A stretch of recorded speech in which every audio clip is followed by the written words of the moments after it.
Hey, what's up, guys? Another episode of Forehead Fables in person. Boom. Been having a pretty slow month. Real sorry about not getting the episodes up earlier. I saw some complaints on my YouTube saying, hey, what the fuck? It's been like a month.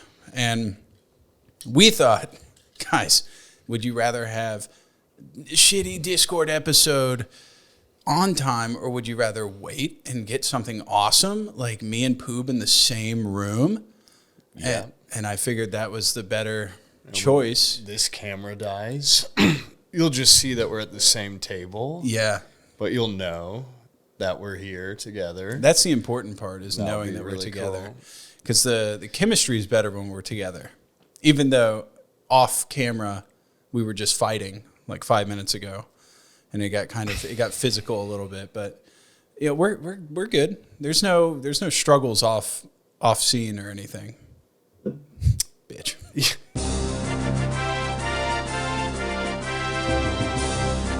The last time Mr. Pooh was here, we had a bonsai that we planted, and we talked up a lot. Is like the health of the bonsai is indicative of the health of the podcast, and I am glad to note that it is growing. It's growing. It's sprouted a little bit. We've done some trimming, some pruning, and I think it's going well. I do have my mustache scissors if we want to. Oh yeah, kind of shape this more, up. Yeah, make maybe the foliage on it maybe a little bit more circular, like a Eagle-eyed viewers probably already spotted that. And we're excited, but yeah. Okay, I have a gripe. I'm going to start this off with a gripe. I made a video on fishing mini games, best fishing mini games and games that weren't fishing games.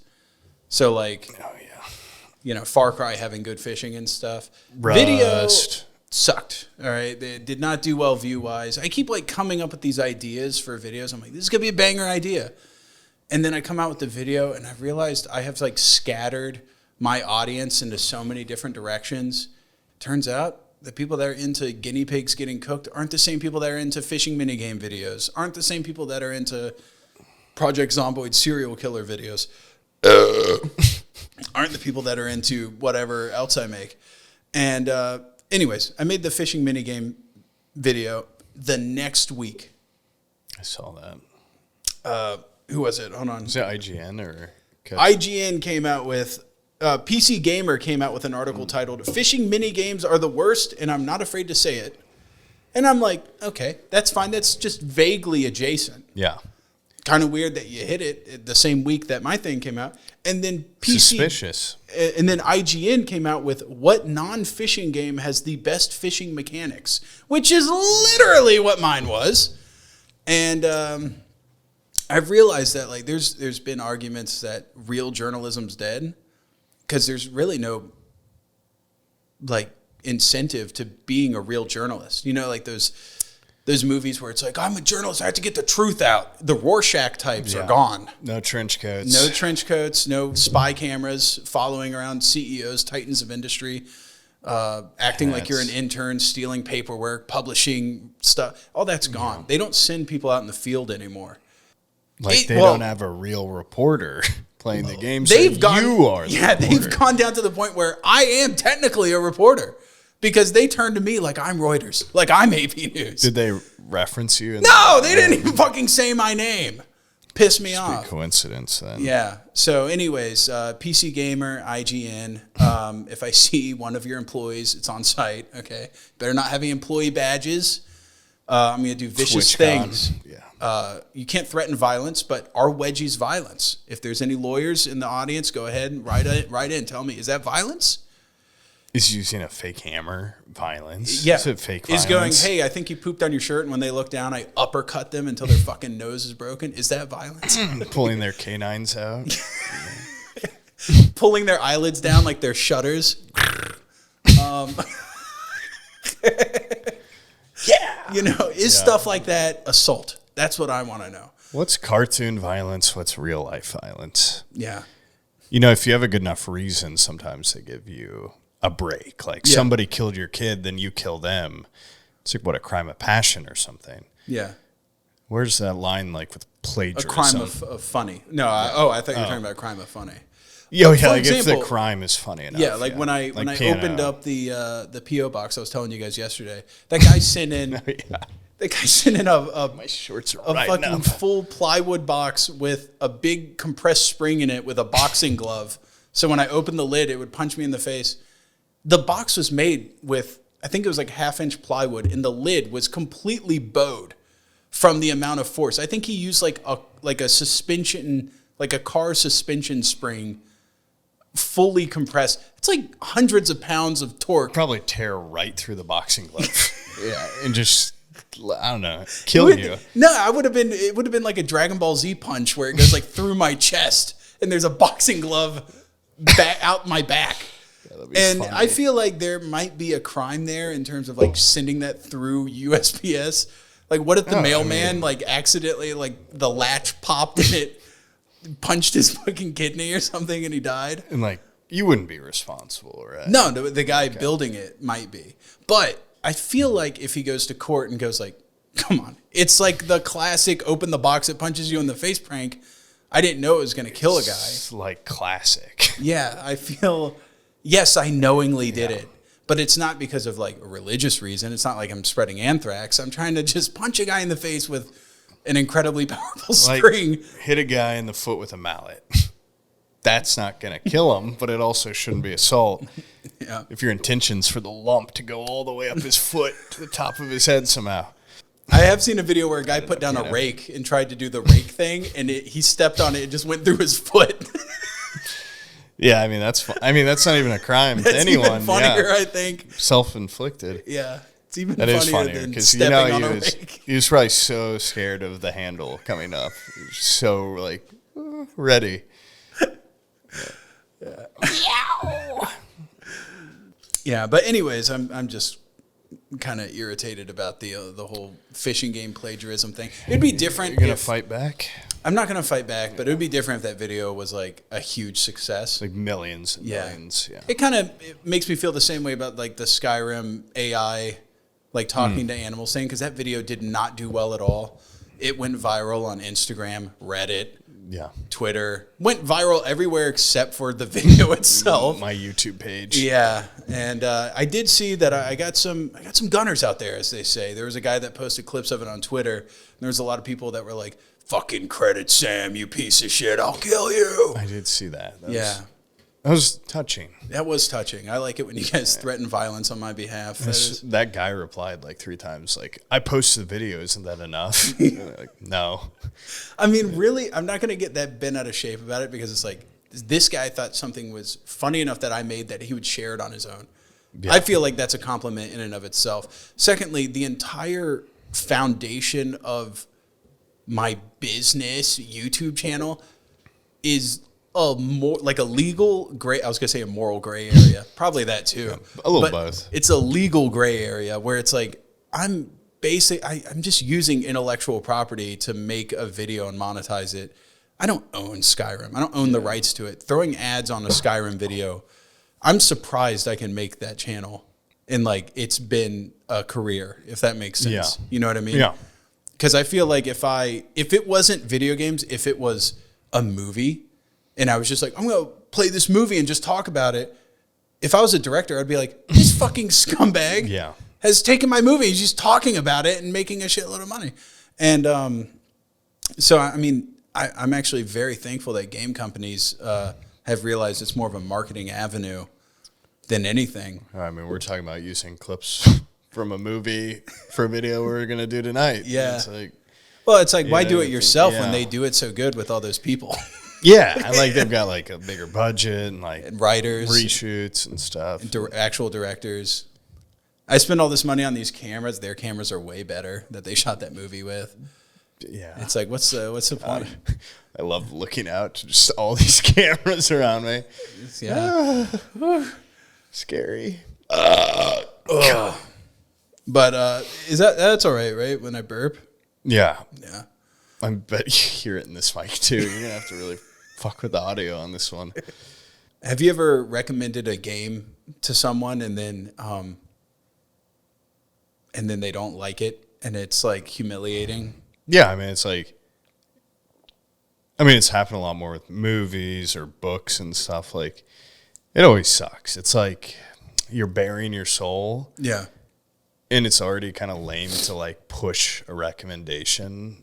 And then I grovel. Like, if I really want someone to play or watch something, like, I'll pester the shit out of them. And then if they don't like it, it's like I've wasted so much of their time, my time. I mean, it's like they came together, you know, like I really wanted you to watch it and then you hated it. I watched it, though. Yeah, you did watch it. But I've had that with books recently where it's like I'll ask them and they're like, yeah, I didn't finish it. It's like, oh, my God. Yeah, that's not good. It's humiliating. Yeah. It doesn't really. With video games, I talk my friends into buying games a lot where I'm like, we can play this on, like, we'll at least play 10 hours and we'll play one time and be like, oh, this sucks. Yeah. Waste their money. I found this game. Actually, someone emailed it in and he said, I would love to see you and your friends play this. It's called Aneurysm 4. And I looked it up and I was like, this looks incredible. It looks so up my alley. It's like dark and dystopian and it's kind of like clunky looking. It looked like it was made on Source Engine.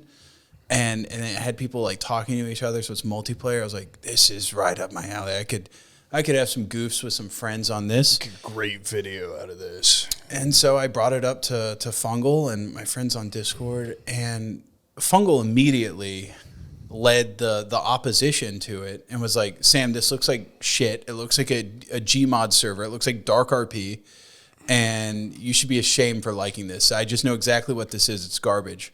And, you know, when I'm met with just like such antagonistic remarks to something that I was like, hey guys, I would love to do this with you. And then they just turn around and go like, you're fucking stupid and your brain's small because this is like the worst thing in the world. I started defending this game. I hadn't even played yet. Yeah. I was like, look at it. It's checking off all the boxes. Double down. Yes, I way too hard. And I was like, dude, this game is going to rock. I'm telling you, it's going to be the best game that we've played this week. It's going to, you know, I set the bar real low. Yeah. This week, how many new games have you played in the last week? If you've only played one, then it's like it has to be at the top of it. Yeah. And so I got them all to buy it. It's $9 on sale. And we got in there, and there's probably like 5 of us. And it's a game where you start off as a skeleton, and you're like ethereal, and you have to go find a worker to inhabit. Your skeleton becomes inside their body, and you become that person, and you have different clearance levels. And so the more you play it, you build up like money and prestige, and you can rank up in this dystopian society. And so at the beginning, I started off as like a vagrant, and we were like looking up like, how do you get money? And I found this guy that had like a big suit of armor on. I was like, I want to be you. How do I be you? And he's like, oh, you got to go down the laundromat. I'm like, what the fuck? So we all go down the laundromat. We go in there, and there's this fucking Swedish guy. I feel like that's a weird nationality to have beef with, but I've ran into enough Swedes now where you guys are like, I'm this close to being kind of anti-Swede, okay? Yeah. You guys did surströmming, which is like an offense to the world. I don't know what that is. They just bury fish and then they put lye on it and then they go, let's wait till that rots and then we'll eat it. Oh, okay. And then there's this one Swedish guy that was in the laundromat. He's like, oh, you guys here to do laundry? And you pull this lever. Wasn't that one guest on the podcast, Swedish? Yes, the prison guard? Yeah.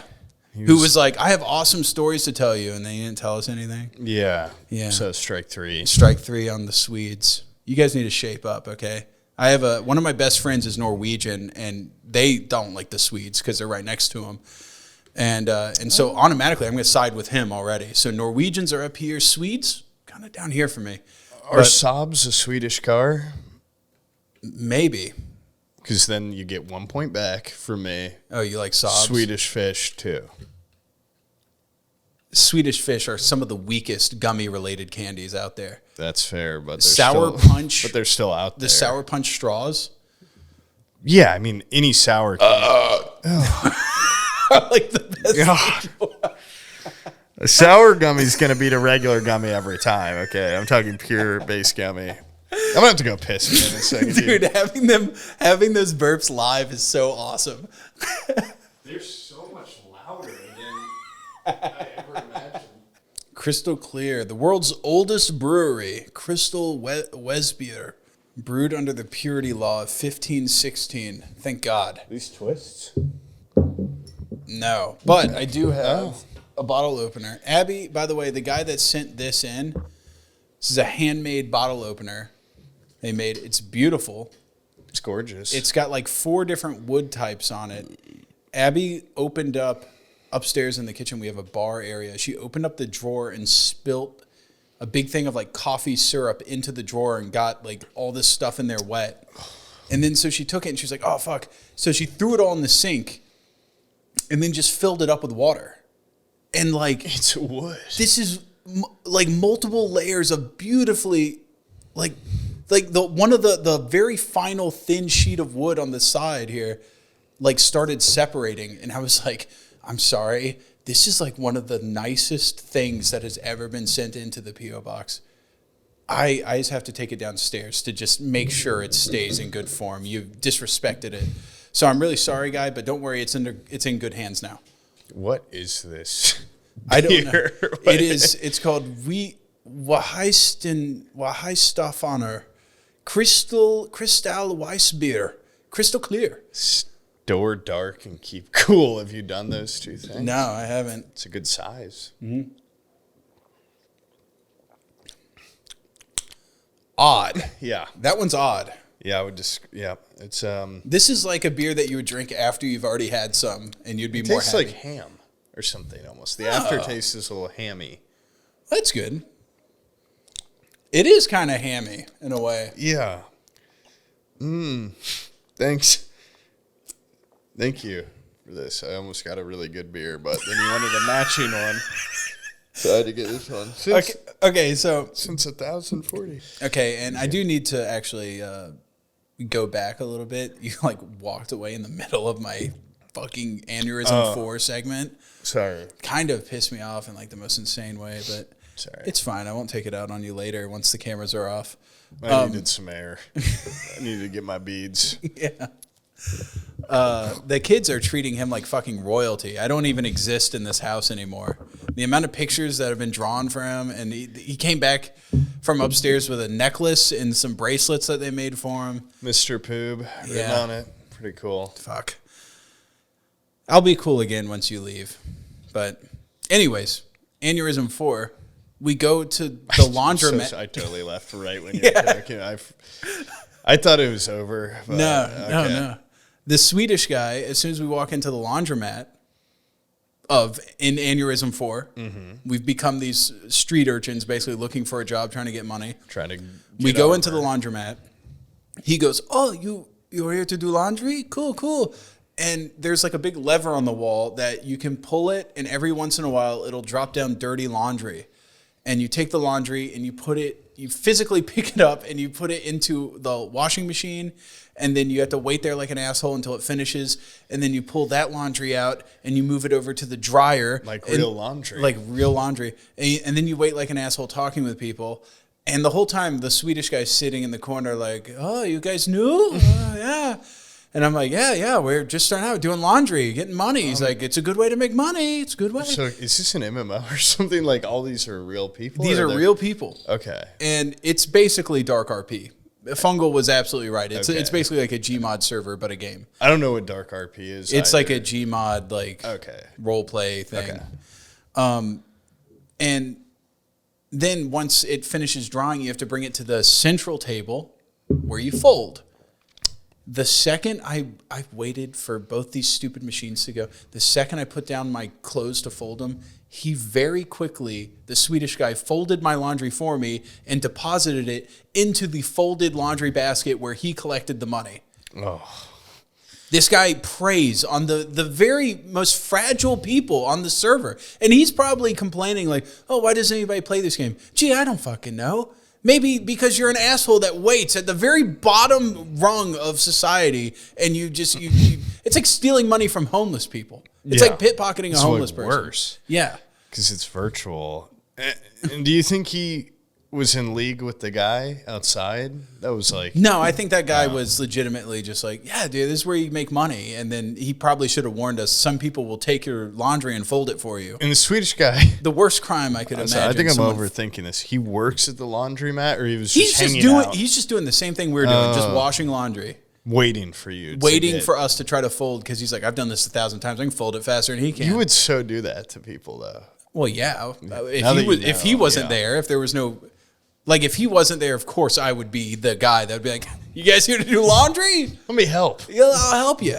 I'll show you how to fold it once you get it all washed. From there, we went to a mine, and we found a guy that was beating a rock with a crowbar. No, he was beating it with a lead pipe.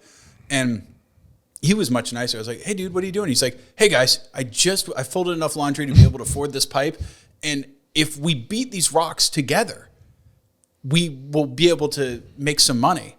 So it takes a long time with a pipe, but maybe if we can all go fold laundry together, we can pool our resources and get one pickaxe, and then we can split the revenue. And I'm like, this fucking is worse than real work. I would actually rather just, like, you're working at a laundromat to be able to go to the LeQuint Dickey Mining Company from Django Unchained. Like, it's like hell. It's literal hell. Beat a rock with a pipe. Yeah. Oh boy, I've made it in the world. And I got off the game, and just Fungal, like, had this air to him. Like, there was just, like, you vouched for this game. I told you I was right. And he just made me, like, he looked like Johnny Bravo, and I look like a fucking worm. I look like Johnny Bravo's stupid little nerd neighbor. And and he didn't, like, hold it over my head or anything, but he just sat back and he knew. Smug. Yeah, there was, like, a certain level of smugness where he's like, hey, dude, I didn't mean to do that to you. But I could just tell from the trailer of the game that what you were vouching for was shit. And you couldn't even fake it to make it... Like, did you even try to be like, guys, actually, it is still fun? Or it was just I tried, but it was the dystopian setting really just sucked all joy out of me. Yeah. Once my clothes were folded for me, once again, guys, one of the worst crimes that can happen to a person, someone folding your laundry. Once that was done for me, I just wrapped it up, really. I just knew it was shit, and I carried on to the mine, just hoping that maybe there's a beautiful sunshine over the horizon. And I get down there, guy beating a rock with a stick. There's no sunshine there. After hours at the laundromat. Yeah, that sucks. I basically lost, like, my friend Jaden just doesn't trust me anymore, because I've done that with a lot of games where I'm like, okay, I know I remember this one, and like the last... It's better when it's a $9 game, but I got him with that. Well, they all refunded it immediately. That Amazon MMO, what was that called? New World? Yeah. I got him really hyped about that and was like, I'm going to play it for at least 30 hours. Like, even if it sucks, I'll still play. We did one session, like 4.5 hours, no refund available. And it cost $70 when it came out, and it wasn't fun. If you make an MMO and you can only milk 4 hours out of it, that is pathetic. It was boring. Yeah. And like since then I've gotten him a couple indie games where I'm like, come on, let's try it. And like I feel like it's affected us. Yeah. Because any game now I'm like, this looks good. He's like, oh, don't fucking start. Like, I know what's gonna happen here. I don't know how to get that trust back. Like, I need a sleeper game that's really good. Aneurysm 4. That I can bring to him, yeah. That I can be like, Jaden, like, what if we just played this you and I? It could be really fun, but... My friend Steve is constantly giving out cooking tips to people and like telling them, you need to try this sauce, you need to try making it like this. He sent people stuff to cook with, and they love it and everything. This kid... I would never accept a thing from him. He gets food poisoning every month. Ugh. Where he's just like, oh, yeah, I left some shit out on the counter for like 4 days and ate it, and apparently it fucked me. I'm like, dude, I would never... I'm not taking a single tip gross. From you. Yeah, fuck you, dude. The guy from the symbiote story, he's got gross food habits. That's weird. The guy with the hat that was so gross, we talked about it for 2 hours. That doesn't seem right to me. What was so great about that story was just how straight-faced Willard was. Like, Willard just sounded like he was recounting the most traumatic thing in his life. 1,000-yard stare talking about that. And then we would riff, and he'd just be sitting there like... Be like, no, it was worse. Yeah. Okay, so anyways, and then we hit Sarasota. Yeah, I'm glad you can laugh about it. That was really funny. And then we crossed over the New York State line. We still had 11 hours ahead of us. Yeah. I don't know why I just started talking. I have nothing to add to that. This beer's growing on me. The more I drink it, the more I care for it. Yep. I drink, I guess, just a little bit more till I get past that ham line. I used to drink Voodoo Ranger, and this is making me pause. But, I mean, it's good. It's, okay, actually, I can't read a goddamn word on it, but I think it is beer. Yeah. I've told you guys this before, but I go down to the Total Wine and More. It's like a big Costco for alcohol. And they have like an import section where you can build your own six-pack. And I just went in there and I grabbed every weird beer I could find. I was really confused because he stocked a mini fridge for me, and I was pretty tired and stuff, jet lag or whatever from driving an hour to get here. Yeah. And like every beer in the fridge, I'm like, what? Because not a single one of them was in English. Mm-hmm. And he's like, go grab yourself a beer. Like, I'm looking for, I don't know, a Corona or something. Like, I guess that's not English either. But each one of them just got, more and more obscure. And now we're at the back of the fridge on ham beer. Yeah. And like, they are pretty good. Like, most of them are good. This isn't even bad. It's just weird. Yeah. Which I'll take over, like, I mean, this is probably better than like a Bud Light. So I don't know, dude. People shit on Bud Lights and stuff and Coors, but I feel like I could throw back so many of those. Like, they're such a good like session beer. Like, they have almost no flavor. But if you mow the grass or something like that and you're hot and you see like an ice cold Bud Light, I'd fucking tear it up. You should have gotten a Bud Light from my mom, dude. What's up, lady? It's kind of a little more morbid in person being this close to it. She's chilling, dude. She likes hanging out with me. Got two pigs and a rando back there. Yeah, it's just. Is that immoral, by the way? What? Some people have indicated that, like, that's not right. Like, you're too. The way that it looks, or the way that you have your mom's. Yeah, like right my lightheartedness towards, like, some people feel like you should hold an urn with like utmost respect and like. I think it's up to you. It's like your relationship with your mom. So yeah, I don't think someone else could be like, "Hey, man, you need to put that on your mantle." It's like, I mean, maybe his mom loved that kind of stuff. I never had like a relationship with my mom where I'd be like, oh, like, when I put you to rest, I will come to you and I will covet you. Yeah, it'll be like Coco, where I come to you with lay down flowers at your urn. I feel like my mom, if she was dead, she'd be like, hey, what's up? How you doing, honey? You got that 24-pack I sent you out for? And then the other lady, I mean, she was just sitting in a closet. I have no idea what she was like, but that has to be better than being in a closet. Right? Yeah, it's a step. So. It's like the difference between folding laundry and hitting a rock with a stick. Like, she's made it to like a shelf with like grotesquerie items and stuff. So it's like, I don't know what was in the if the closet before was really nice. I don't know if it's necessarily a step up, but it's the one that had all the beads in it upstairs in the kitchen. Okay. Yeah, that's where she was. She was up there on the top shelf in the back corner. I'd call it a wash. Yeah. She was up a level. Yeah, but it was dark in there. Closer to heaven, but now she's down here and she gets to listen to us. That's pretty cool. She looks so happy. She's looking right at me. Right next to the bowl. The headless bowl. Yeah, there's a lot of oddities in here. I like it, though. Makes me feel cozy. And his ability to host has stepped up quite a bit, I'll say. Thank you. I'm in a bed now. Your actual bed? Yeah. And got, like, foreign beers, which is fancy. Last time I came here, I made a fucking fool of myself. Tried to get some Chinese takeout out of the fridge at like 2 a.m. and apparently they still talk about it, how fucking loud I was just trying to open up the container. So like I'm pretty, I mean, it's like a full ass house down here, so I don't really need anything. I had the greatest idea, and it was something that I think I've talked about on the podcast before. It was, I've talked about ether on here, right?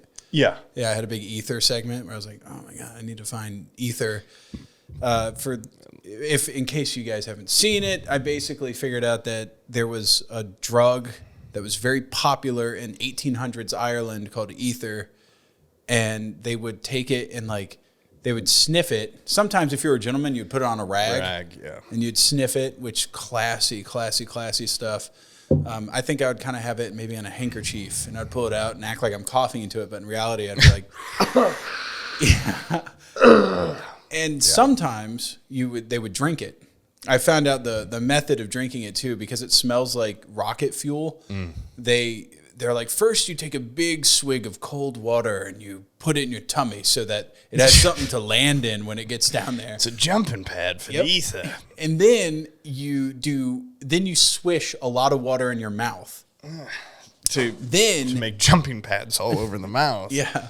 And then right when you swallow it, as the water's going down, then you throw back the ether and it follows the water, and it like, you don't want it to touch your skin apparently inside of your body. And it fucks you up. It really fucks you up. But most people huff it. And it was so problematic at the time. This was during like, what is like their prohibition over there? It was called like they had like a different name for it. The Dark Ages. Yeah. Over in Ireland. In Ireland, yeah. They didn't want you to have alcohol. That was the Dark Ages over there. The temperance movement or whatever. And they were trying to get rid of it, and they're like, the alternative is you should do ether because it doesn't fuck you up as bad. It's better for your liver. Yeah. And you only get fucked up for a couple minutes versus being drunk all day. Apparently, you would go into a village and you could tell if it was a bad ether abusing village because like the entire village would reek of it. It would like stick into the thatch roof, like the stench of ether, and it was incredibly flammable. So if someone lit some on fire, like the building was gone in an instant. But apparently, it doesn't have like huge organ damage problems unless you abuse it a lot, like drink it a lot, and stuff. Yeah. And it's not addictive. Except for they said for you, you're gonna want it again. That's what they said. They said there's no physical dependency on it, and no chemical dependency. Once you have a taste, other than the want to do it again once you've done it. And I said, I mean, it's like chocolate. That's as good as an addiction gets. I think it has to be awesome if your body's like, I don't even need it, but psychologically you're like, I don't need like it. Playing video games. I just want it. I just want it again. Like I just had a good time. Yeah. And I wouldn't mind if I had a glass jar full of ether and a rag. I just want to smell it again. What's wrong with that? And so anyways, then I started looking up, is ether illegal? Federally, not a controlled substance. And then I'm like, what about in Florida? Florida, not illegal either. You can buy it for laboratory use. Now, don't get petroleum ether. It's called diethyl ether. Petroleum ether is for your car. Diethyl ether is like laboratory grade ether that you would huff. And the only thing I could figure out is it might be illegal as like a small misdemeanor with a fine, especially first, I've never had a run-in with the law. And like them coming into your house and like looking for ether. Like who would know it's ether? Yeah. Well, apparently I could get busted for abuse of inhalants. They would be like, you're inhaling stuff you're not supposed to, but it's legal to own. Yeah. And I was like, Abby, I was like going to get some. I was like, let's try some ether. Old-timey drug. Why not? Yeah. And Abby was like, I'm putting my fucking foot down. You're not going to be huffing a rag. And he's coming with his girlfriend. You're not going to be like, imagine what her point of view is. She's like, oh, I'm meeting this guy that... and now he shows up and goes like, here, sniff this rag. I got an old-timey drug. Oh, baby, it's not addictive. I'm just going to be wanting more and more of it. I just like it. It's not addictive. It's just like, it's my personality now, and it's all I want to do. Like, people are like biased towards huffers. Like, it can be more healthy. It's just got a bad connotation. Yeah. Like huffing a rag. Well, it's kind of weird that Abby's like, I'm going to put my foot down, but yet she lets me go buy any beer I want. Liver damaging. I haven't earned... My mom died from this shit. I ain't never seen someone die from ether unless they're trying to smoke a cigarette and do it at the same time, and it blows their fucking head off. Fire shoots out their fingers and toes. Yeah, the only thing I ever knew about ether was the Jay-Z diss track by Nas, and in that song, I'd have to re-listen to it, but it seems like a cool thing to do. Like, Yeah. And it's just clear, right? Like, it just looks like you could put it anywhere in your house. Yeah. People wouldn't know. Yeah. Although I would probably have it would be like a bottle with like a big Skull. like surgical tubing coming and then a little mask. And I'd put it on like Bane. Yeah. And then I'd be laid out on the floor next to it. Is it just gives you like a head rush or what? Like, what does it do? Apparently it's just awesome. Hold on, let's see. It's like huffing gas. Ether effects on brain. The effects of ether intoxication are similar to those of alcohol intoxication, but more potent, potentially leading to distorted thinking, euphoria, and visual and auditory hallucinations at higher doses. Yeah. Ether's effects are also linked to its action as an NMDA antagonist, a type of neurotransmitter receptor blocker. It can lead to, all those things I said earlier about like euphoria and hallucinations. A sense of well-being and happiness. What's wrong with that? Why did it fall off? Why? It sounds awesome. Like, why is ether not? There's got to be a catch, right? Yeah. Like, it can't be. I also was looking that up, and people are like, "Why isn't it abused as much as other things? Considering it doesn't do that much damage to you." And the consensus is, it explodes, so not good. Yeah, right. Super flammable. Yeah, very flammable, and the juice isn't worth the squeeze. They're like, why not just fucking pop a pill or drink something or because. The liver and other stuff. Like, why not do poppers or whatever? But then again, I think it's one of the guys from MASH, one of the lead guys from MASH.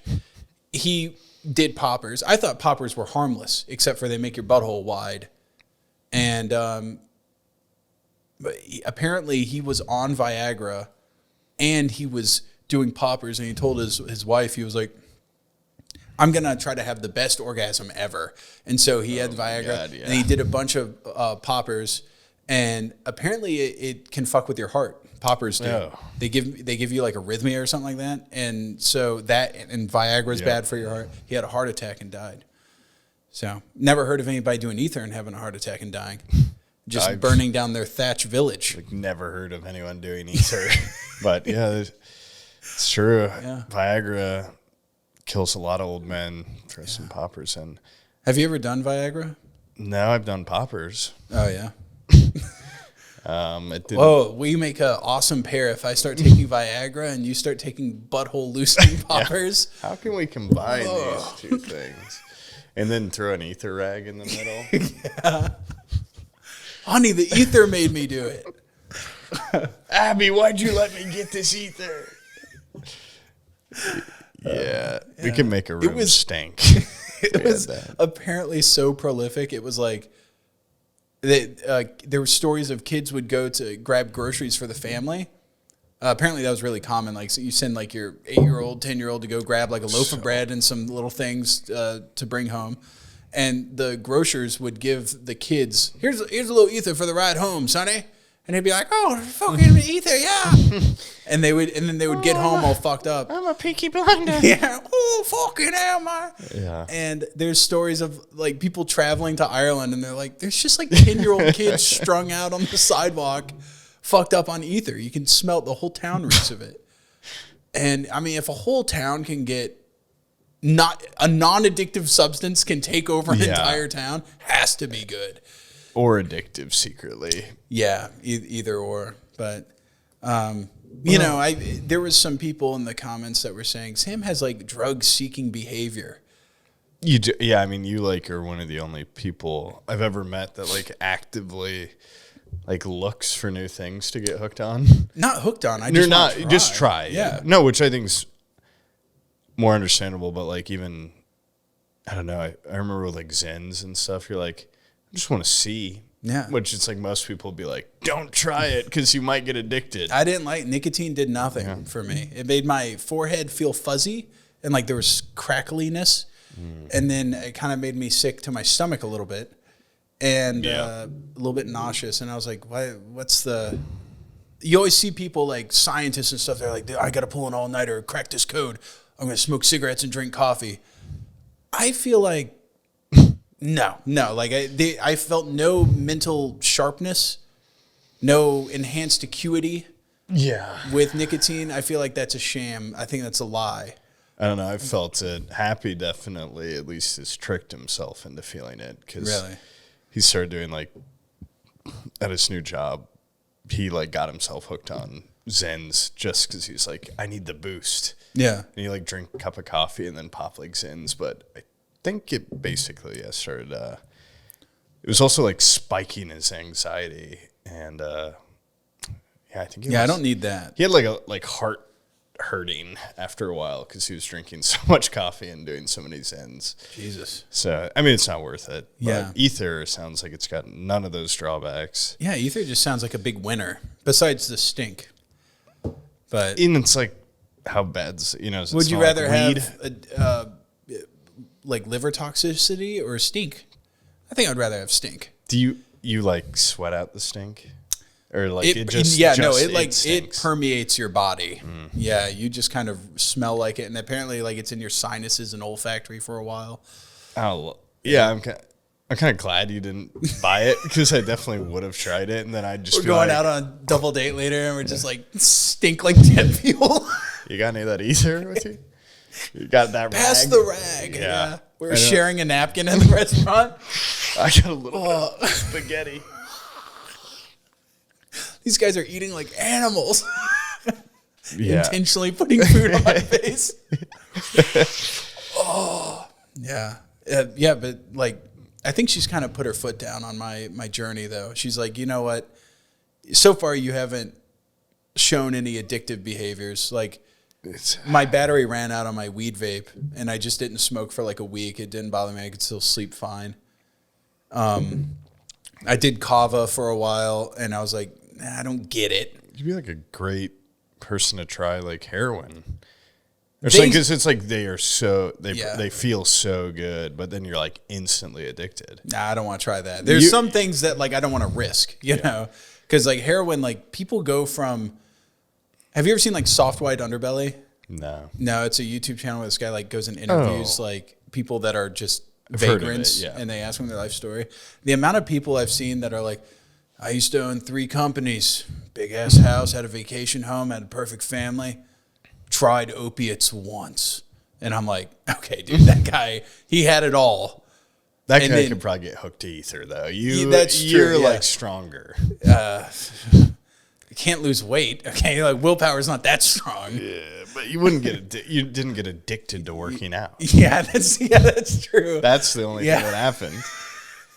Your body's just perfectly I'm so impervious to addiction, I can't even get down like a routine. I can't get addicted to loving my wife, my children. I have no hobbies.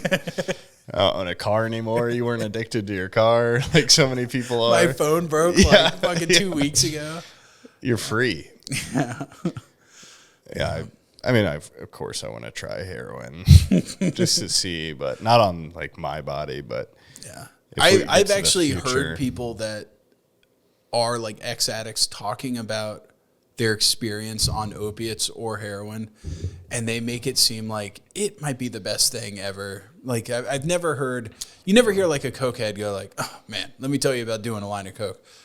You hear heroin addicts go like, it's like your body is being submerged in the perfect warm water all over. It's the warmest, most comfortable feeling. Never tried a hot tub? Like you're in a feather bed. Like you're just at comfort, maximum comfort. And I mean, as a fat little bitch, max comfort, that seems like something that could get pretty addicting. I like the sound of that. Yeah, that sounds awesome. Like a hot tub and then a bed? Yeah. I couldn't do that in real life. I couldn't stay at a hotel or something. Yeah, I wonder, I haven't really looked into like how people feel, but yeah, you always hear about the like euphoria and the comfort. Like I have family members that have done it, so I guess I could just ask that. It's not really like a thing people like to bring up though. Yeah, it's usually like a place of shame. And if you come to the, like, tell me how it is. Yeah. Was it awesome? Do you miss it? Yeah, relive it as if it's the coolest thing in the world. Oh, that's badass. You had to go to rehab? Do you miss it? Do you wish you hadn't gone to rehab? Yeah. I got some in my house. I was just wondering what it's like before I try it. I left it in my unlocked house, but I'm going to go to the store really quick. It's right there in that drawer. Yeah, be right back. Got a rubber hose. I always get confused. Heroin, you have to like tie up your arm, right? Yeah. Do you use a spoon in heroin, or is? Yeah, I think so. Okay. Yeah, they heat it up, and then which is weird because I feel like you're putting like boiling liquid into a syringe and then into your arm. And then how does meth work? That makes you go really hyper? I don't know. I don't like all the the trendy cool drugs. I don't want to try. I want to do the weird stuff like the rag. Ether. Yeah. I want to be like Jekyll and Hyde type drugs, stuff like that. Separate the man from the legend. Yeah. The only type of I guess opiate I would try is opium, where you put it in like the long pipe, like an old Chinese opium den. And then you smoke just it that lay way. There. Yeah, lay there while they take everything out of your pockets. I tried to buy an opium pipe recently, and I couldn't get it. Like, people wanted it. Yeah, probably because there's little bits of opium in the bowl. Yeah, I was curious. Yeah, like, would it have a little... Because I'd be like, look, I just want to put a little tobacco in here, and then I'd just be wishing and wishing and wishing. But I don't know how that works. Thought there are a lot of patrons that are in the Discord because of the patron role. There's been something we've kind of been swishing around in our collective brains over there on the Discord, and I think to combat the current societal hierarchy we have in the Discord, we want to give the rat people kind of an opportunity to get a representative in there, in the Discord, someone with power. And so we've been mulling around the idea of a president of the Discord. And that president would be elected, and he would be representative of you guys. The worst person you've ever met in your life. Yeah, well, I kind of like the idea of who would the people select? Because all the mods in there are just people that I meet them through these events or whatever, any server events I do. I meet him and I go that guy's kind of funny and he seems like he's not a creep. I'll give him moderator. Until he does something weird, and then I take away moderator. Yeah. But we're thinking that the president role will be something beyond the scope of a moderator. It'll be a little bit more powerful. And so it's, the people supersede the power of the moderation team. And I just kind of want to see, what will the president get up to? Well, I want to see what can, yeah, I would say the worst they can do. Not the worst they can do. I want to see what will this guy implement? Will he make roles for the people? Will he make rooms for the people? There'll be term limits. Yes, there will be term limits for sure. 4 years or less than that? Or? Way less than 4 years, yeah. And of course, there's a president, but then there's the shadow president. Yeah, then there's the deep state, big AKA brother. me. And I'll be able to, yank power if things get a little bit crazy or, stalled. Yeah. Or as I call him, my Goebbels. I'll get him to yank any power away if need be. But just something to you guys think about. So if you're watching this and you're in the Discord, just start trying to pull together some resources, because there's some people already that I think I know the usual suspects of who's going to be elected right now. But if I give you guys forewarning, you might be able to start drumming up some support campaigns for, kind of like an October Revolution or something in the Discord. That'd be kind of cool. Yeah. It's exciting. I mean, it gives them something to do. Yeah. And maybe after you rule for some time, whoever is elected, depending on how they are, who they are, they might be a guest on a future episode. Tell us about the goings-ons, aspirations, what they plan to do with their term. We'll discuss term limits, stuff like that. Yep, so the guest hunt is obviously going well. Yeah. We'll be talking about having Discord president on in a future episode. After Could a be couple huge. months of them ruling, yeah, see how they're doing. Keep up with them.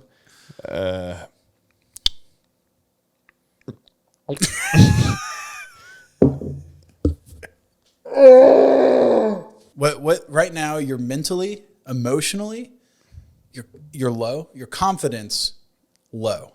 I'm very The pressure tired. is on. The pressure, yeah. You didn't sleep well because this isn't your home. There's a certain level of uncomfortability. Honestly, I also said this too. I set up the bed in there. It's right next to a giant floor to ceiling window, and I have blinds on it, but I laid in the bed and I was like, Abby, come in here and lay next to me. Tell me whether or not this is uncomfortable to you. And she's like, no, I love this bed. It's comfortable. I'm like, not that. I'm talking about the presence of the window right here. The feng And she's shui. like, what? I mean, it's just a window. I'm like, a guy with a ball-peen hammer could hit that and be strangling you in 12 seconds. Like, He could just jump through the window and be on me. yes, the accessibility next to the giant window. And I noticed you put Krista towards the window. It's because if I get taken out right away, we don't stand a chance. But if she gets started, But if she's getting gnawed on yeah, first, if she's getting attacked, you I have can a come chance get the weightless Yeah. prop hammer. in the sugar glass bottle.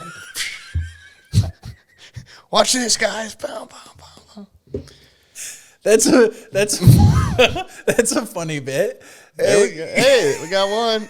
Doing. You're in a movie prop warehouse and a guy breaks in and you have to kill him and you're like, oh, I'll stab him with this.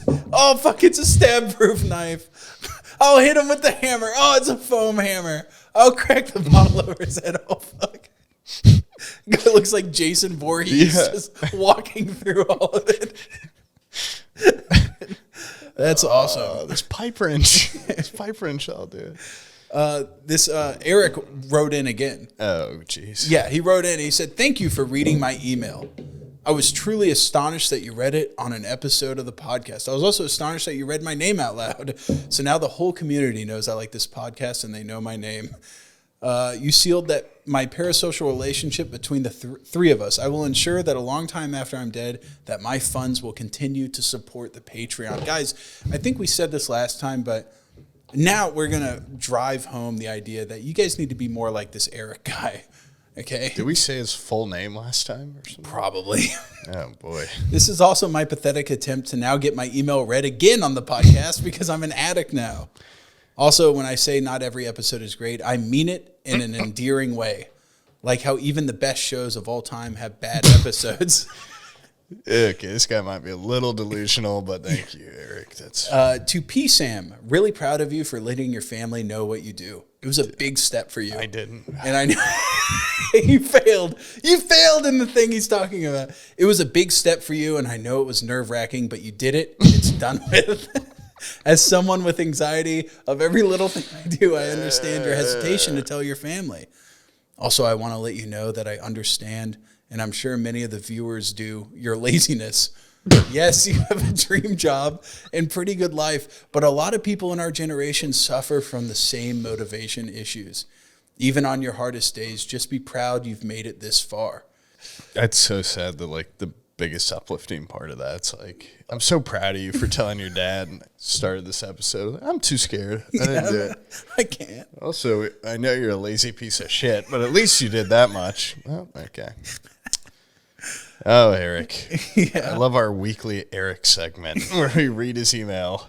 We'll To G Sam, that's me.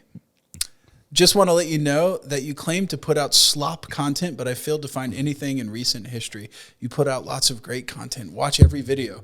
Your dynamic with your friends is what makes you so entertaining. Even your solo stuff, you're very enjoyable to watch. Your content is not tiring like some other YouTubers you associate with, so don't ever get bored of your channel. You seem like a great dad. As someone who recently became a father, it always warms my heart to hear your stories of being a great dad, giving your kids memorable moments. For some great future segments on the podcast, I would love to see y'all hit some of those low-hanging fruit stuff like reading stuff off of Reddit. Maybe a monthly book you two could read would be good as well. I think Brian, actually, before he tragically passed away, which he said, actually, that's not cool. I did ask him about that. Yeah, he said, what? You've been saying that I've been dead? And I was like, oh, shit. Like, is that Is that not all right? And he was like, no, that's weird. Don't do that. Okay. Yeah, so Brian's not dead, guys. I fired him. Sorry about Is that better? Yeah. I thought it was funnier if we said he died. Turns out it's not. Maybe a monthly book or two you guys could read would be good as well. Just make sure you keep the book relatively short so there's a chance you'll both finish it. Those are nice things to say, by the way. I think. Thank you so much. To stall. Anyways. Eric, even at our lowest. We got one guy that's like. Almost like actively rooting it for us to do less. Read Reddit stories, do a book club. Yeah. Also, thanks, Eric. Since he's giving us positive criticism about the podcast, I do want to say that the last episode we made was brainchild of Poob here. And he was like, hey, we recorded this like 45 minutes to an hour. That wasn't a complete episode. But what if we come back and like review it? And then like if something doesn't land, we pause it and we like review our own episode. There was a lot of comments indicating that you guys thought it was an old shitty episode we did that you've already seen. And then we're like fixing it by like riff tracking on it. The original failed episode is not something you've ever seen before. It was all original content. Okay. Yeah. So I feel like those comments criticizing it, saying like, oh, this is lazy. You're just reviewing an old episode. No, you're reviewing an episode that you've never seen before. It arguably took way more work than a normal episode would, I think. Yeah. But so what do I know? Yeah. Never leave a comment like that again. Yeah. More importantly, only say nice things that make us smile. Okay, that's what you want. Eric is definitely not a guy we know. Definitely not one of us sending in emails. I actually like Eric. He should be president of the Discord. Ugh. That would be great if... Yeah, he's an alter ego we come up with to orchestrate a grassroots rooting for us audience. Eric writing it every month writing in emails about how great we are. Eric era. Well, yeah, last night we were all sitting up on my back porch around a fire, and Crystal pulls out her phone and goes like, "Hey, look, I'm gonna open up episodes of your podcast." She was like, She said that Spotify had shorts, and we're like, no, they don't. And she started playing shorts of our own podcast. I was like, I don't really know you that well, but you're about to be attacked on my back porch if you don't put that podcast away. Yeah, I stepped on her foot hard. I was like, if I hear my own voice come out of this right now while I'm trying to escape on vacation, you're going to see a new side of me. Yeah, there's nothing worse, man. I can think of a lot of... I'm looking at these tools in front of me. I can think of a couple worse things. Hammer to the back of the head. I know. Pipe wrench to the knee. I've said this before, but I saw something where like Casey Neistat was invited to some event thing, and he goes into the lobby, and there's like 20 televisions in the lobby, just every direction, all on the walls, and every single TV is playing one of his videos. Oh. And he was just like, "Oh, this is great! Oh, you guys are playing all my videos. This is awesome!" And they're like, "Yeah, we have them on just like loop. It just plays a random one after." And so it's like anywhere you turn, it's like a different Casey Neistat video. I was like, I think if I walked in a lobby that just had my videos on each TV, fall to my knees.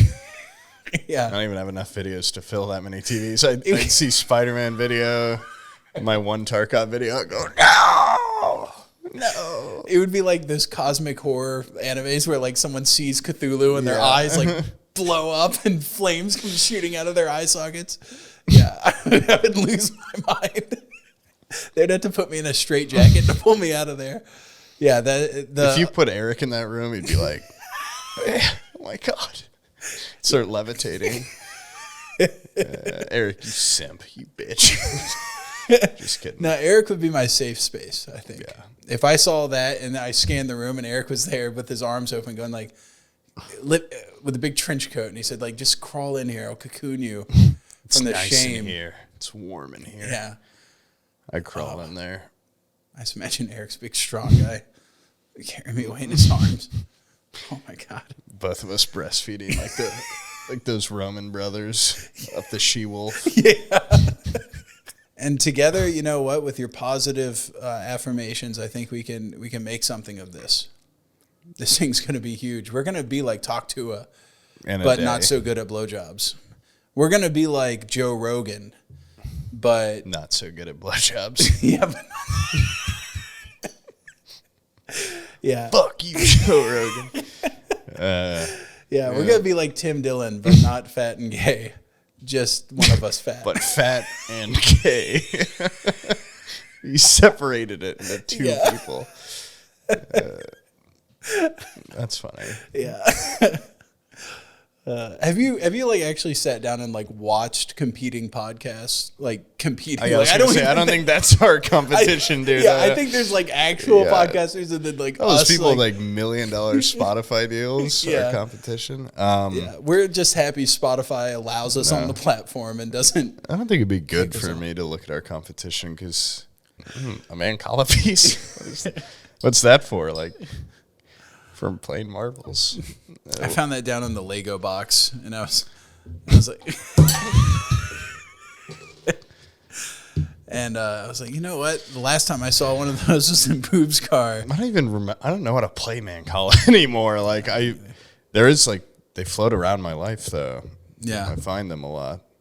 I think it'd be cool to kind of get see if you could find a man call a board. No beads, and then see how long it takes you to collect enough beads to play the game. I think I have 3 now, so I don't really remember. You'll be like 85 by the time you can actually play it. Yeah, and then I'll go, how the fuck do I play? Okay, I collected 500 beads. That's how much it takes for man color, right? Yeah. It's not. I don't know how many it is, but it's way less. Yeah. Have you ever stepped on one of those with no shoes on?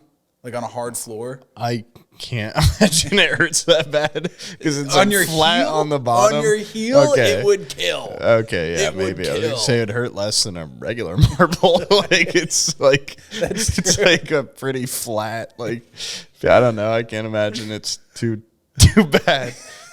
One of the worst things you can step on. It's not the worst, but it's like I've become like a master of stepping on shit with no shoes now that I've got kids that leave stuff everywhere. There's basically nothing that they own that isn't just a caltrop in disguise. They got a dolphin, a plastic dolphin. Oh, the dorsal fin or whatever. Dorsal fin, it's like a blade, a big triangular blade, stepped on that middle of my foot. I thought I was dying. I thought it severed my tendons in half. And then, of course, as soon as I step on it, all of a sudden, I'm mean to my kids afterwards, okay? Pick up your fucking toys. Yeah, I was like, who the fuck put this here?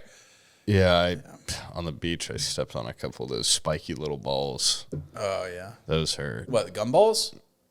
Oh, sand spurs? Yeah, probably. Yeah. I mean, it's just like a little, I don't know what they're called. Yeah. Spiky ball. Little sand spur. Stepped on some seashells that were kind of rough, so... Madeline's been losing teeth. She lost her first tooth, and that night she was like, she had like this bunny that has a little pocket on its front for the tooth fairy. You put the tooth down in the pocket, and then the tooth fairy comes and pulls it out and leaves money in the pocket. Whatever happened to a pillow? Well, she went to go put the tooth down in there. There was a sand spur in the pocket. How the fuck did it get in there? I don't know. She pricked her finger with it and goes like, I don't want the bunny anymore. Throws it. Then she's like, I'm going to put the tooth under my pillow. Classic. My classic place to put it. Cool. Have you seen her bed? Have you been in her bedroom? No. Holy shit, dude. You need to go up there and look. We got them like bunk beds, and she's on the top bunk.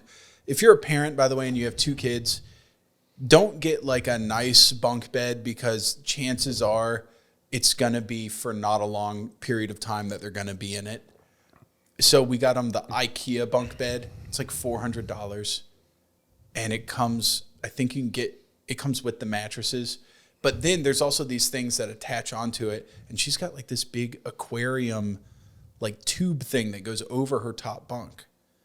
And it's like a little, like her private little tube area, private area up there. And so she has packed it with stuffies and books and pillows. She's got 12 pillows in there. And she's like, yeah, I'll put my tooth under my pillow. And I'm like, how the fuck am I supposed to find this dude? Like, I could probably search in there for an hour and a half without finding it. It was insane. And so we're trying to convince her, like, put it in this Ziploc bag. It needs to be in the bag, or else the tooth fairy might not be able to find the fucking tooth. And of course, we have to wait until she falls into, like, a deep sleep. And so at, like, 12 o'clock at night, almost like 1 a.m., I go in there, and I've been smoking. Where are your teeth at? And I was like so cautious. I went in there and like felt around. I couldn't find a fucking tooth anywhere. And I had to like wake Abby up. I was like, Abby, I need you to go in there and find this tooth for me. And Abby's like, all right, hold on. Just goes in there like, don't, stomps all the way in there. I've never seen someone give less of a shit of a kid like being asleep. Lift their hair up. Yeah. She just went in there and fucking fished under. That kid was just in the bed doing this, like jostling. Yeah, fucking fish hooked her under the eyelids, pulled her up, grabbed it, crammed the money under the pillow, threw the tooth at me. And threw the kid. Yeah. And she was like, go to bed. And I was like, that was incredible. And the next morning, she was like, dude, don't you, like, when they fall asleep in the bed, you just pick them up like they're a newspaper and put them under your arm and walk them in there and throw them back into their bed and they never wake up. I'm like, I didn't even think about that. Like, a kid sleeps on a completely different plane of unconsciousness than we do. You even, like, touch my toe while I'm sleeping and I wake up, but, like, they sleep so deep. I used to be, my childhood, my kid brain lasted longer, and I used to sleep so well, like, through anything, to like through college, and then now, like, I've just hit, like, I'm a light sleeper now, and it fucking sucks. Yeah. Today I woke up. It's because we're on the line. Because she was standing next to me, just standing up, like, looking at something, and I woke up because I, like, felt her presence there. It's because we're on the line, dude. If someone breaks in, we're no longer like, oh, the kid, my parents will take care of it. It's like, I'm parents now. But without kids. I'm the front line of defense. And I think it's a subconscious thing where you're just like, you have to be. Your body clicks into parent mode. Warrior. Yeah. And I don't think the same thing exists for Abby because she doesn't lock a single fucking door. And I have to go through the house. And I'm like, are you kidding? Like, you just heard about that argument we had earlier where she's like, Poob loves, well, I guess I can call myself Sam here. Yeah. Sam loves to keep their closed blinds at night or have them a certain way. And I'm like, it's important. It is. That was more than just. It takes a voyeur to know voyeurs are out there. Okay. That is actually funny because immediately I was on your side. I knew exactly what you were talking about. But the blinds, both Krista and Abby were like, what? What do you mean? Like a way to the blinds? Abby she'll just be naked and just like walk through the house. I'm like, the people from the street can just see in. She's like, I never even thought about it. I'm like, dude, when you were coming in here to bed, I didn't want you damaging Charlene, my plant, in the corner. So I lifted the things and I put the blinds down, but I flipped them a certain way. Thank you. The blinds by the bed, you turn them so that if you're outside, you can't like stand at an angle and peer in. If you're first floor, you don't put the blinds facing down, you do them facing up. And if you're second story, you do them facing down. And because unless someone's in a cherry picker, they're not going to be able to look in. Oh, yeah. There's a certain mentality. Yeah, these women, they never consider what a peeping Tom considers. But myself, I can put myself right in their shoes. I can very easily say I'd stand right up here on a stool. Mm-hmm. I look right into your toilet. Yeah. And they're like, what's the difference? I'm like, well, the difference is, but see, if it was the other way, they'd have to be like on their hands and knees looking up through the blinds and they'd only see your ceiling. Yeah. And she's always just like, I don't care. And I'm like, I don't get it. Yeah. Yeah. You don't get it. The man who sleeps with their blinds a particular way is a fool every night but one. Yeah. The night that somebody comes up to your door and is like trying to look in. Because it's the difference between, are they seeing me from my hips down? Yeah. Are they seeing me from my shoulders up? And I don't want them seeing my fucking dick. So, not that there's something weird with it or anything that I wouldn't want someone to see it. To set, well. I also feel like it's the same thing with the locking of doors. Like, we live in a safe area. Nothing's gonna happen. But what if something did happen? Yeah. And she's like, "Well, you're here to protect me." I'm like, "Dude, I don't want to. I don't want to." Yeah, I'm scared shitless. Once again, it's gonna be like someone breaking into a prop warehouse. All I have here is prop gun, prop hammer, stab-proof knife. It can't stab. I mean, I would say, hey, bite down on this blood capsule when I stab you with my fake knife. In the dim of night, this would look real. You'd be like, I'd be scared. I don't think I would fuck with you. Yeah. like a Home Improvement Constantine, like a cross. Tim Allen. Yeah, like this would be scary as fuck. Yeah. If I start going. Oh yeah, I know how to screw and pound. You came into the wrong house, motherfucker. Yeah, but closer inspection, I go, these are very cheaply made. This one's a little more real. I think there's a guy that broke out of prison he like shaved a potato to look like a gun, and then he covered it in black shoe polish. And he was just, people Let are like, me out. Yeah, people are like, oh shit, that's a gun. Like, I think a lot of it's intent, you know? Yeah. And your menace behind you. Yeah, you got to really sell it. Remember that for the video later. When Abby's crawling towards me, blood trail, I got to be like, ah! Your feet better come off the ground when you... Yeah, I'll make it hurt. I'll make it real. I put a little nail sticking. No, I wouldn't do that. There's some. Do you want one of these? It's kind of fun to just hold. Nah, I'm good. I'm good. Do you think all those people that like have the people that would have churches and they would go like, "This is the shroud of Jesus"? Like, do you think they knew they were frauds, or do you think they actually believed that they had like the shroud of? I don't know. Or like people where it's like this water stain looks like Jesus. No, I think they know they're fucking psychos. No, I'm saying the people that are like official church people that then go like, this is the cup that Jesus drank from. Like they have like the chalice. Like there's all these like religious artifacts that they claim are the original. Do you think they fucking know deep down? Or do you think they're just completely blinded by... Well, somebody out there's got the real chalice. So it's like until you find that one... Could be. This is our placeholder. Yeah, like this veil is like got some blood on it. Like it could be any other blood or something. I don't know. I bet some of them were fully aware of like... They're full of shit. And then some of them were probably like, well, the guy before me told me it was. And fuck if I know. Like I can't Google it. Yeah. So, I guess I'll just believe it. Some of the antiques I've bought, I'm like, how do I even really know? Yeah. How do I know this is from 700? Like, what if 100 years ago a guy's just like, because it's not like I'm taking him to a museum curator or something, or I guess it wouldn't be a curator, an authenticator that's like knows enough about this stuff to be like, well, these etchings are actually, these weren't in until the 17th century.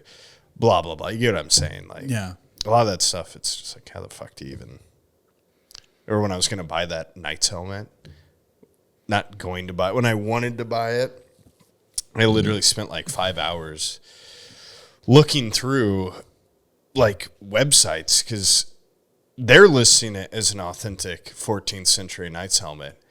But then also like reading online, it's like, well, a lot of these are like Victorian era duplications. Yeah. And like it's hard to tell.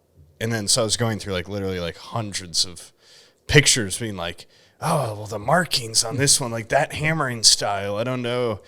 Because if you get one from the 14th century, it's worth vastly more than a Victorian one. But it's like, unless you have someone that's like a real-ass expert, it's pretty fucking hard to tell. Yeah. And with a veil, it'd be even harder. Those like Victorian, the Victorians for some reason were very big on making fake duplicates of stuff. Replicas. Yeah, replicas. Like, a lot of just to piss us off in modern day. Oh, they're all hoity-toity, acting like they wear their collars up to here. But then I've heard that half of those medieval tortures were just Victorian fabrications. Where they're like, first we put this fucking pear up your asshole and then crank it until you split in half. I'm like, that doesn't sound like they're all hoity-toity and prudish. Yeah. If they're fucking jacking off writing these horrific fan fictions about a pear that expands in your asshole. Actually, just saying that happened at my frat. But maybe it's the tools in front of me. Maybe it's the topic. But coming up with ways to torture people would be very... Oh, like if you were an official torturer? Yeah, like I'm sure it'd be very satisfying to get when you do hit a new torture method. And positive feedback. Yeah, and people are like, oh my God, like I'll tell you the truth. Yeah. I bet that feels really good. Probably, yeah. Also, I don't think I would want to be the torturer. I think I would want to be the guy that comes up with new tortures. Yeah, I don't want to see it happen. Yeah, no, that'd be grotesque. That's horrific. But even like that's immoral. Torture, just like that would get an answer out of me. Yeah. Like hammer to one finger, I'd be like, holy shit. I'll tell you. Like you don't have to really. That's like the pain of like doing work. Yeah, like you don't like a normal like working man. Oh, Christ. Oh, in the seventh grade. That's like a 6-hour shift as a construction worker. I'll tell you anything. Well, like, you know, I mean, like real hard. Like if you're actually like nailing you're trying to drive a nail. Yeah, like if you're driving a nail and you actually hit your thumb, it's going to hurt like fucking crazy. But if some guy's just like bang, boom, boom, boom. Okay, fine. Like 4 of them, I'd be like, ah. Yeah. And if I was working a construction job, I actually fucking hit my thumb, I'd be like, in the third grade, I pissed my pants and I put the pants in the back of the bus. And spilling secrets to yourself. Yeah. I just don't feel it. Like, I feel like some of the torturers are definitely like, they get a lot out of it. Yeah. Because like, here's some torture. Like, would that not get some? I guess people have stronger wills than me. Yeah. But I feel like you would not have to tie me to some mechanism and put a pear up my ass. Yeah. You could just like hit me really hard with like a fucking wrench. I think I think the torture half the time isn't for the confession. Those medieval tortures were as like a just punishment. No, it was like okay, you're getting cleft in twain in front of everybody so that the people in the crowd know that this is what happens to you if you do that. If you do blank, whatever fair. That thing was. Whereas I think I've heard that like if they're going to torture you, the most effective torture that they can do is they just have a pair of pliers. Yeah. And they're like, if I take pliers to your fingers, I'll get answers in no time. Like the sharpened sticks in your fingernail. Even like that seems a little like, why not just use a pair of pliers? Yeah. Yeah, you can do insane amounts of things with pliers. I feel like just even with my hands, if I just like grabbed in a guy's mouth and started like just shaking around in there, like that'd scare the shit out of you.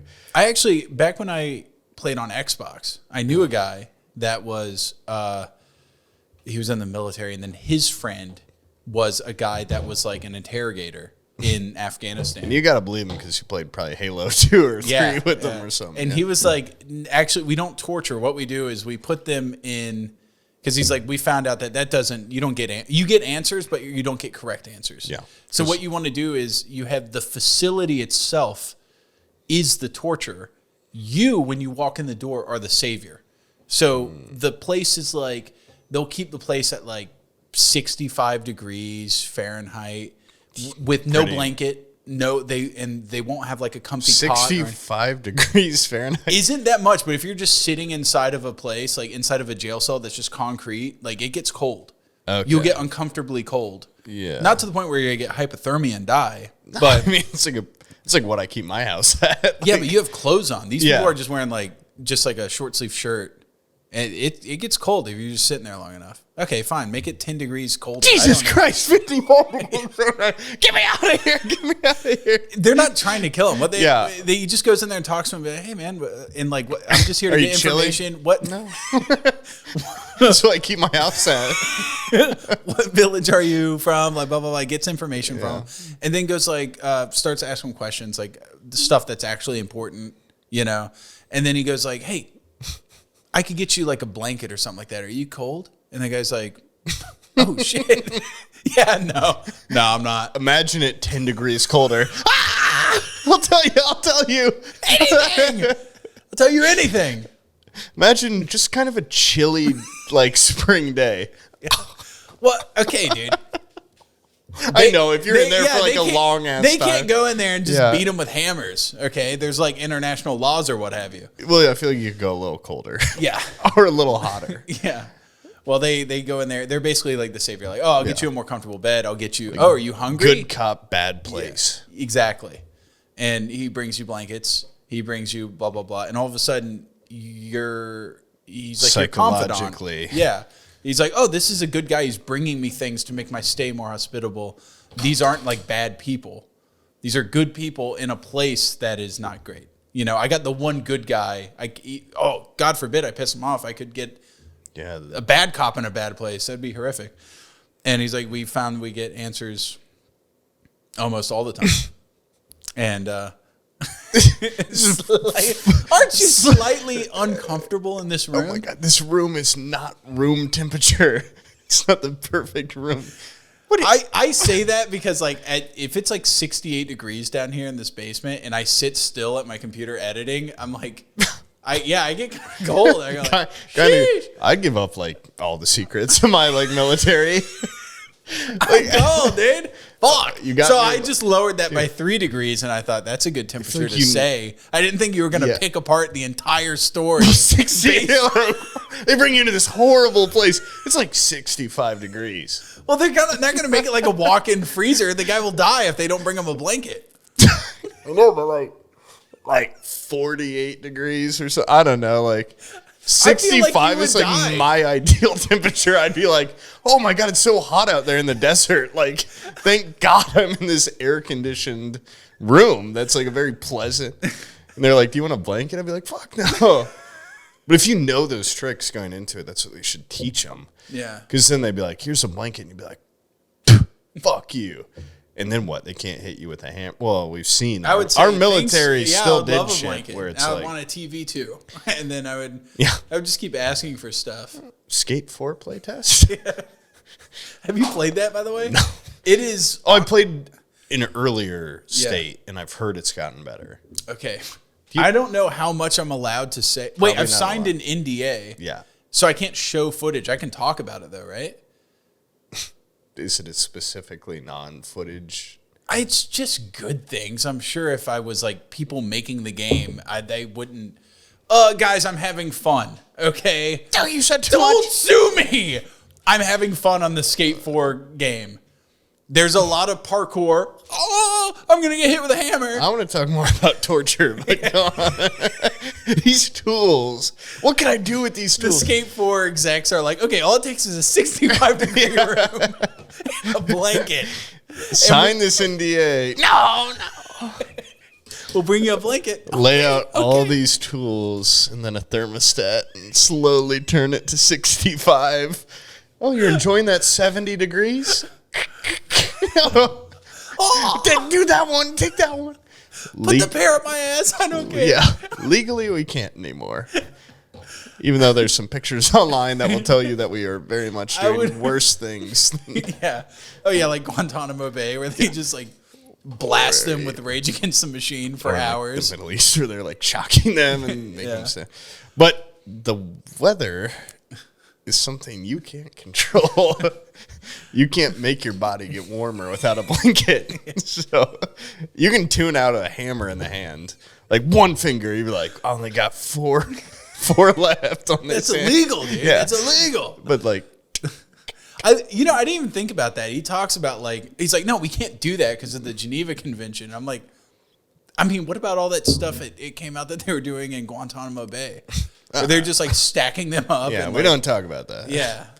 Yeah, but the temperature in there was perfectly. I've heard Guantanamo Bay is a frigid 64. Yeah. No, the temperature in there is like perfect. So they're able to do more evil. Because they're like, well, it's not like we're freezing them to death. We don't even give them a blanket. They don't even need a blanket. No. We don't even give them to them when they go to bed. But we can hit the shit out of them with a hammer. It's like, God, that's. If you're listening to this from Guantanamo Bay, I'm so fucking so sorry. We've never been tortured. Yeah. And I made a tweet about that once where I'm like, because I was watching Lost, and Saeed and that, like, tortures people a lot. Oh, yeah, he's the pliers guy. He's like, oh, that needs pliers. Yeah, and, like, watching that, I'm like, every time he tortures someone, I'm like, oh. I tweeted, you know what? Like, I wouldn't last 1 second getting tortured, and people are like, poor taste. I'm like, I'd give up secrets. I don't think there's any secret. Unless there's, like, a big secret. I don't even think I have anything in my mind that's worth getting even one finger broken or a fingernail pulled. Let's say a fan's like, what's Sam's home address? I'll give it to him. Like, he rears back, I'd be like, yeah, let's see. But for you, I'd take probably 3 fingers. I have a gun here. Like, just tell him my address and just tell me later. But what if he started... What if it was uncomfortably chilly? 65. I'm fine. 64. Oh, it's in Tallahassee. I'll tell you that much.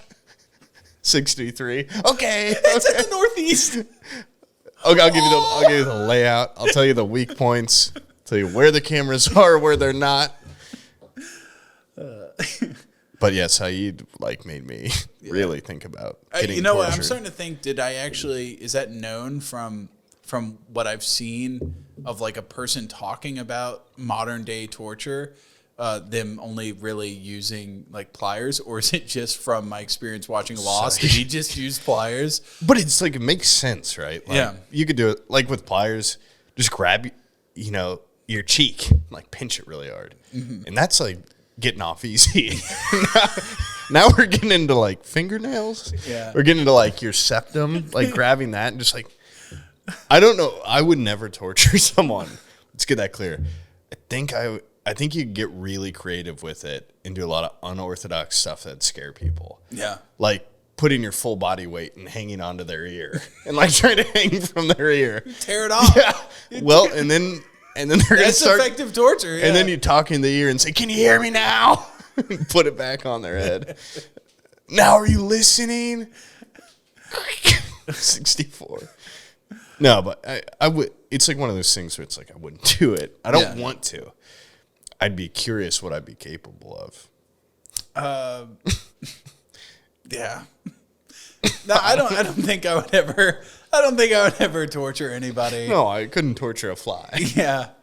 I honestly, just going into it, like, I could see a scenario where I'm so mad and I want to get information that I might be driven to violence. Yeah, I could torture someone if they like knew where my family was and they're like, "I'm not going to tell you." If they're like mocking me too, then I'd.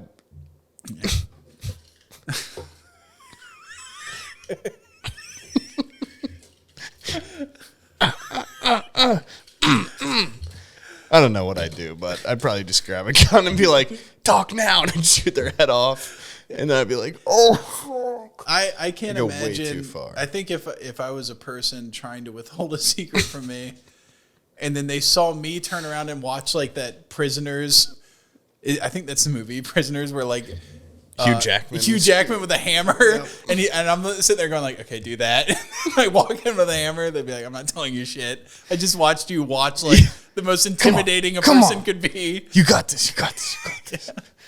Oh man, I'm gonna hit you up with this if you don't tell me. It's like it's a one-way mirror, but it's facing the opposite way, and they see me outside the door and go like, "You got this. I can't do this. I can't do this." And I put on a straight face and I walk in there. Yeah, probably. I wouldn't give a shit. You ever seen Prisoners? They're like, yeah, fuck. Okay. Have you seen Lost? Yeah. Fuck.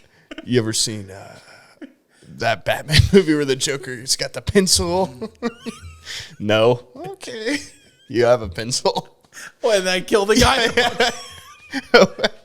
Fuck. But just do that. That guy knew where my family was. Yeah, the side of their arm. You want to see a pencil go in your arm? Ta-da. Fuck. Wait, sorry, you're saying something about skate? It's like fun. Skateboard's good, dude. It's good. I can't believe you revealed something in an NDA without even getting a little tickle of torture. You just revealed that it's good. Yeah, sorry about that. Sorry, Skate 4 devs, if you see this. Sorry, I lit it out of the bag. Game's pretty good. Had some fun. If you are watching, though, I would like the map, which I know is not indicative of the final product. The map is very metropolitan. It's like you're skating in the downtown financial district of a major city. Need more observatory type things? I need more industrial. More like I'm at a loading dock. A quarry. Yes. Yeah, the quarry area with all those like small little street skate spots. Everything is like, every staircase you come to is like a 15 set. Every rail you hit is like 25 feet long. Like it looks like it's made for the X Games. Like it's a city made by the X Games. And I'm like, that's cool. But Tony Hawk Town. Yeah, Tony Town. Tony Hawk built this town. I hate living here. It's so fucking sucks. All the railings are up to here. The stairs are so big. The cars, you can only drive 5 miles an hour. You just have to be okay with them grabbing on. Everybody's skitching. Yeah. Everybody's hitching rides. There's skitchers everywhere. Can't get to goddamn work on time. Yeah. There's something there about Tony Town. Okay. Nice. But it's good. It's good. And when I played it, it wasn't. So I'm glad Really? to hear that. It was boring. Oh, really? The most fun you could have, EA, don't cancel my thing because now I'm going to play the new version. It was okay, but it wasn't obviously super early, so it's not going to be as good as Skate 3. It's probably not going to be as good as Skate 3 when it's fully done. But the most fun you could have is just rolling, which I did really enjoy. But for some reason, like, you couldn't pump and get very much speed at all at the time, and it was genuinely faster to just like jump up in the air without a skateboard and roll, and you could just somersault over and over and over, and it was faster than riding a skateboard. So my friends and I would just roll around town and like roll up a ramp, and I love that, don't get me wrong. And you could like penguin belly slide, but that penguin slide, by the way, if you do like a hippie jump, you jump off your board, you can then go like Superman. I do love that shit. And then undo it and land back on your board, which if someone did that in real life would be the most insane skate trick that's ever been pulled. The people like the judges of that skate competition would be like, I don't know what that is. That guy just jumped off his board and went, whoo, completely horizontal, and then landed back on his board. And I don't think what I'm about to say is real, but I think that's possible. I think if you could jump high enough, I almost think you could do that. I don't think what I'm saying is real. I don't think I'm telling the truth. But in my head, you could do that if you could jump really high. Maybe. I don't know. You get your legs back like that. Yeah, I think you would probably fall and not look as graceful as the guy on skate because he just... Well, you'd have to catch it real low. He jumps up, goes horizontal, and then just puts his legs back down like it's nothing. No, I think you'd have to catch it like, whoa, I can't believe I did that. But I think it could be done. I can only jump this high off the ground, though. So yeah. The rolling is still very much a thing. Is it still fast? Oh, it's fast as can be, which honestly, if they remove that, I'd be upset. No, I did. It was my favorite. I don't want to say that, like, that wasn't my qualm with the game. It's that the rest of the game, besides rolling. The skating part wasn't as good as the parkouring part. Yeah, it's the rolling. Yeah. The skating is, if you go through the settings, they have an incredible amount of settings there, which is awesome. And I like that you can kind of make it the skate game you want, because I feel like they had a lot of audience feedback where they were like, hey, we want it to... There's two types of people that love the skate games, the skate franchise. There's the people that like doing the jump up in the air speed glitch thing where you like put the board under your feet at the last second and shoot forward going 1,000,000 miles per hour and then play that even flow song while doing Christ airs across the map. And then there's the people that like to do a realistic skate video. Big jumpers going for flips and tricks. Yeah. And just people that like have fun going around a town doing Yeah. like. I want it to look like an actual tray flip into a grind. Yeah. And the settings, like, it's way more than just easy, medium, hardcore. You can kind of like pick and choose what your settings are, and you can get it super hardcore, or you can make it as cartoony almost as you want. But I have noticed, regardless of what your settings are, instead of doing the roll thing, you can actually gain speed by just doing reverts, which is where you just kind of like shift feet around and make your board like turn around to a 180. And so you can sit there and go like, and you can haul ass by just doing reverts, which is insane. But Yeah, they just need to make pumping faster. Yeah. That's still. well, everything else is so high speed, and then actually skating, your guys like, I have the greatest video of All yesterday. time. Yesterday, Poob was riding around with my daughters on like little scooters on the back porch, and they're 4 and 6 years old, so they're going slow as fuck. And Poob's on a grown-up Razor scooter, and so he doesn't want to just run them over. So he's acting like he's hauling ass, and so he's like pumping his legs super hard, but going like 1 mile per hour. And that's what it feels like playing the actual skate game versus getting off your board and just hauling ass, rolling. It's like I feel like I gotta get off my board so I can turn into Sonic the Hedgehog and blitz across just the like map. those people that like the realistic skating aren't gonna love seeing everyone around them like rolling really quickly and penguins sliding down hills. Also, by the way, skate people, once again, if this isn't an NTA breaking thing, I would like it if you put player collision on. Oh, so there's none? No, because one of the more fun things that you could do was in the other skate games. Hit someone with your skateboard. Yeah, you just pick up your skateboard and bash the hell out of someone.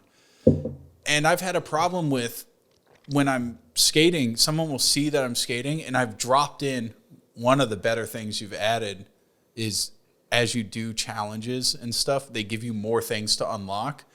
And some of the things you unlock are cosmetics, but some of them are just like, you've unlocked a new rail to drop, and you can just drop a different type of rail down to like make your own lines. And if you've set up a cool line, some fucking Joe Schmo will ride by and be like, oh, check it out, cool line. I wish there was just directional VoIP where I could be like, dude, get the fuck out of here.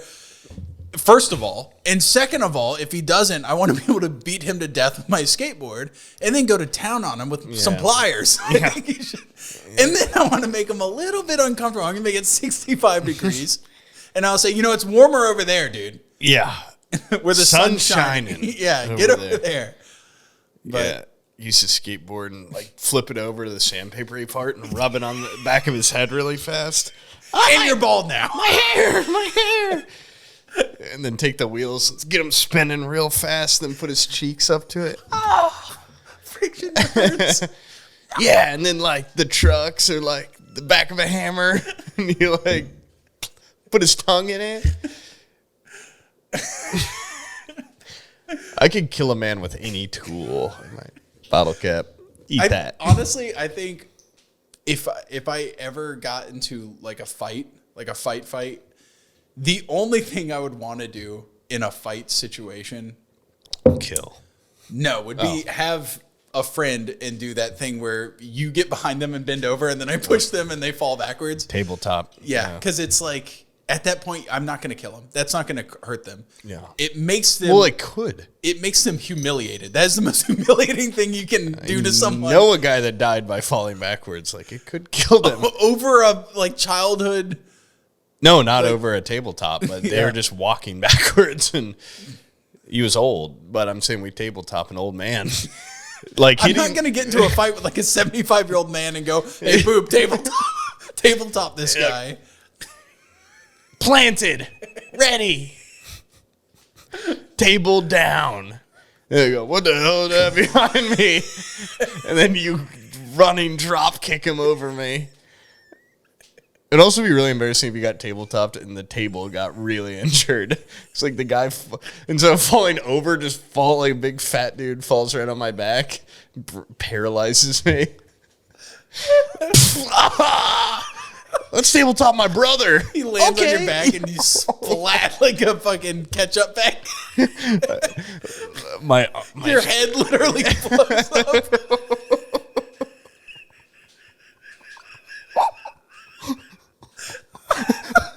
The guy's like, what the hell was that? I don't even know what. Blood shoots out the end of your jeans.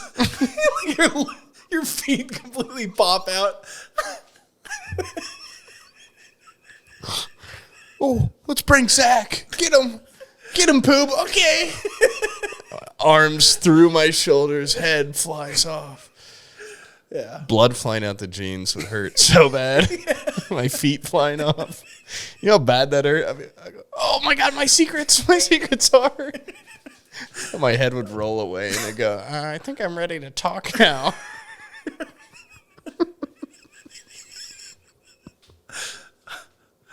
Yeah, good stuff. Yeah, it's funny. Something always so funny about dying. Yeah. In a funny way. Anyways, guys, thanks for dropping by. Yeah, thanks for hanging out with us, guys. Yeah, we're gonna go eat dinner with our gals. We're gonna have a little duo date, and then we're gonna come back and film possibly a secret patron episode intro, which is going to be insane. It's gonna be so good. It's gonna involve some of this. Yeah. Also, there'll be some epic conclusion to the heist. The heist plot line that is real. And you couldn't torture that information out of me. Yeah. I'll give it to you free. It's real, and it's going to be really big. Yeah. Okay. 3 hours. Oh. 2 hours real. Yeah.